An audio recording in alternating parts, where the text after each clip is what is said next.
Welcome to Maheswari சமையல். இன்றைக்கி நம்ம ஒரு கடலக்கொட்டை வச்சு சட்னி பொடி பண்ண போகிறோம். அதுக்கு தேவையான பொருள் என்னன்னு பார்க்கலாம் வாங்க. ஒரு பெரிய கப்பு அளவுக்கு கடலக்கொட்டை எடுத்து வச்சுருக்கிறேன். ஒரு பொடி அளவுக்கு காஞ்ச மிளகாய் எடுத்து வச்சுருக்கிறேன். ஒரு கப் அளவுக்கு கொப்பரை எடுத்து வச்சுக்கிறேன். ஒரு எலுமிச்சப்பழம் சைஸு புளி எடுத்து வச்சுருக்கிறேன்.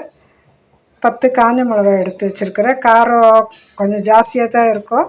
ஆனால் உங்களுக்கு தேவையான அளவுக்கு போட்டுக்கோங்க. நம்ம வீட்டில் கொஞ்சம் காரம் சாப்பிட்றாங்க. தேவையான உப்பு எடுத்து வச்சுக்கிறேன். இப்போ எப்படி செய்கிறது பார்க்கலாம். இப்போ நம்ம ஸ்டவ் பற்ற வச்சுட்டு ஒரு கடாய் வச்சுருக்கிறேன்.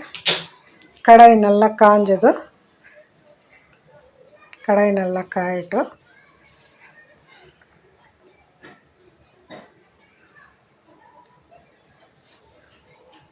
கடாய் காஞ்சிடுச்சு. முதல்ல நம்ம எடுத்து வச்சுக்கிற கொப்பரையை கொஞ்சம் நல்லா ஃப்ரை பண்ணிக்கலாம். ஏன்னா இது ஃப்ரை பண்ணும்போது நம்மளுக்கு சீக்கிரம் கெடாது. கொஞ்சம் நாள் வைக்கலாம், மாதக்கணக்கில் வைக்கலாம்.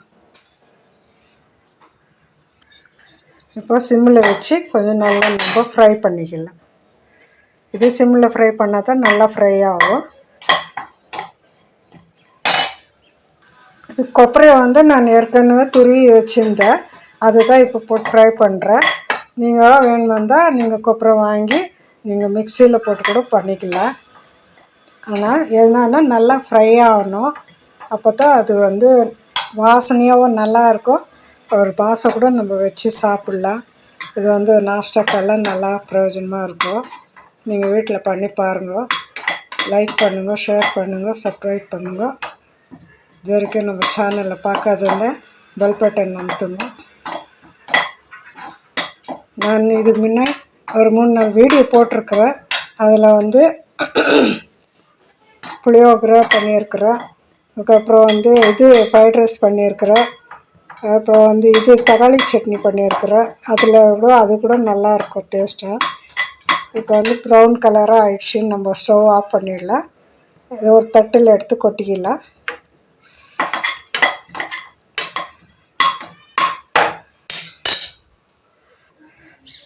பாருங்கள், இந்த அளவுக்கு கலர் வரணும். அப்போ தான் நல்லாயிருக்கும். சிம்லேயே வச்சு வறுத்துக்கோங்க. இப்போ இதை எடுத்து ஒரு தட்டுக்கு மாற்றிக்கலாம்.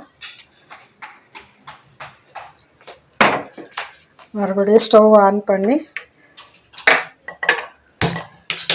எடுத்து வச்சுருக்கிற இந்த கடலக்கொட்டை வறுத்துக்கலாம்.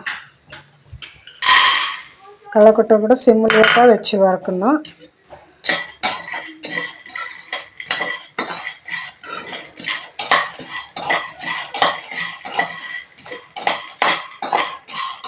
அது கூட கலரு தீஞ்சிடுச்சுனாக்கா அது கூட தீஞ்ச ஸ்மெல் வரும்.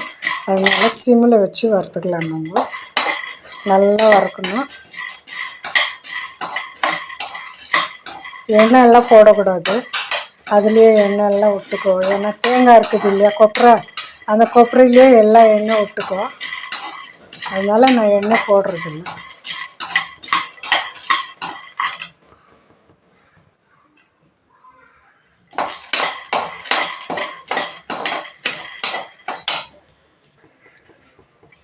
கடலக்கொட்டை நல்லா சிம்மில் வச்சு வறுக்கும்போது அது பவுட்ரு பண்ணி சாப்பிட்டா நல்லா டேஸ்ட்டாக இருக்குது. பச்சையாக இருந்தாக்கா சாப்பிட நல்லா இருக்காது. அது சிம்லேயே வச்சு வறுத்துக்கோங்க. நீங்கள் வீட்டில் செஞ்சு பாருங்க, நல்லா டேஸ்ட்டாக இருக்கும். செஞ்சு பார்த்து எங்களுக்கு கமெண்ட் பாக்ஸில் கமெண்ட் பண்ணுங்கள்.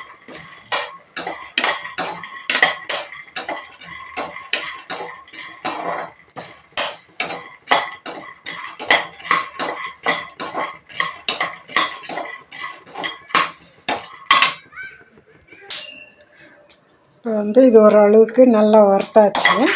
இப்போ ஒரு தட்டுக்கு மாற்றிக்கலாம். பாருங்கள், இப்படி பதமாக வரணும். தீயவும் கூடாது, பச்சையாகவும் இருக்கக்கூடாது. சிம்மில் வச்சு வறுத்துக்கணும். இப்போ தட்டுக்கு மாற்றிக்கலாம்.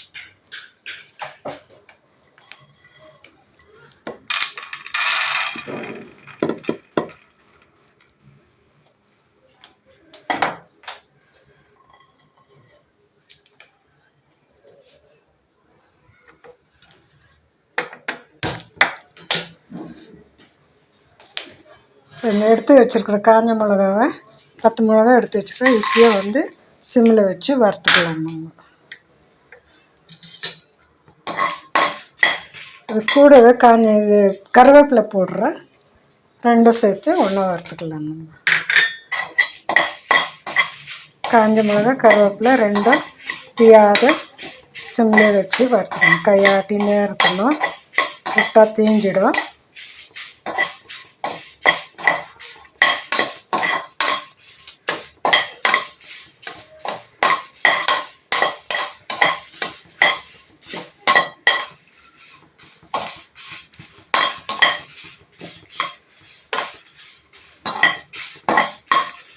நல்லா கருவேப்பிலை வாசனை வருது. வாசனை வர அளவுக்கு நல்லா வறுக்கணும்.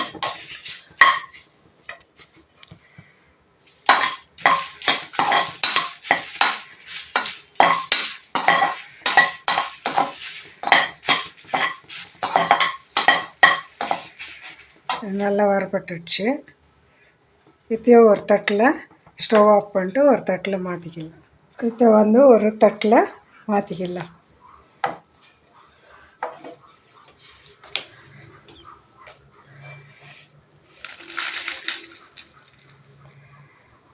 தட்டில் மாற்றியாச்சு.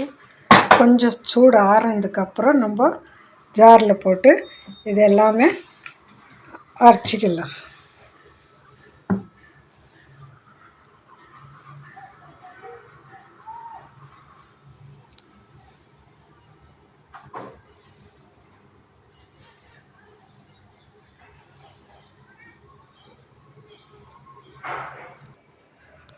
இப்போ வறுத்து வச்சுருந்த எல்லாமே இதில் போட்டாச்சு.